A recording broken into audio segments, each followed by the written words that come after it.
ఒక విషాదకరమైనటువంటి వార్త. బొడిగే శోభక్క భర్త బొడిగే గాలన్న నిన్న సాయంత్రం ఆయన చనిపోవడం జరిగింది. కరీంనగర్లోని ఒక ప్రైవేట్ ఆసుపత్రిలో చికిత్స పొందుతూ నిన్న తుదిశ్వాస విడిచారు. ఆయన బొడిగే శోభక్క ఆయన ఒక ఐకానిక్ మోడల్గా ఉండేది చొప్పదండి ఏరియాలో. తెలంగాణ రాష్ట్రంలోనే ఒక వీర పోరాటం చేసినటువంటి కుటుంబం.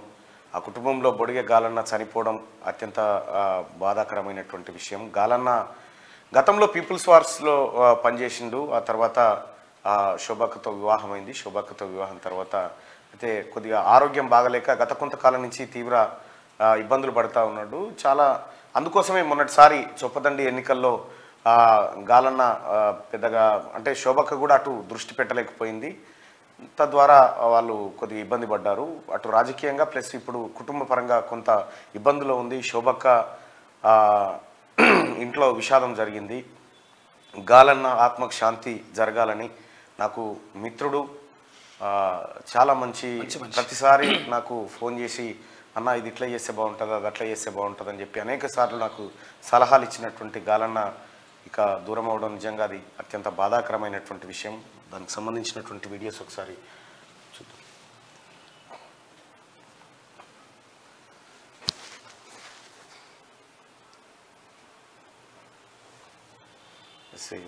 ఇదే చనిపోయినటువంటి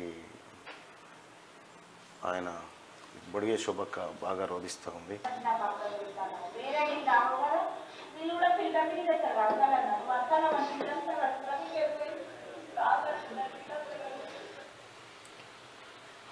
శోభక్కకు నిజంగా ఓ రకమైనటువంటి బలమైన తోడు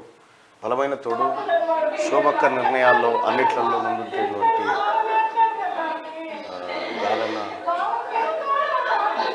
గాలన్న చనిపోవడం అత్యంత బాధాకరమైనటువంటి విషయం.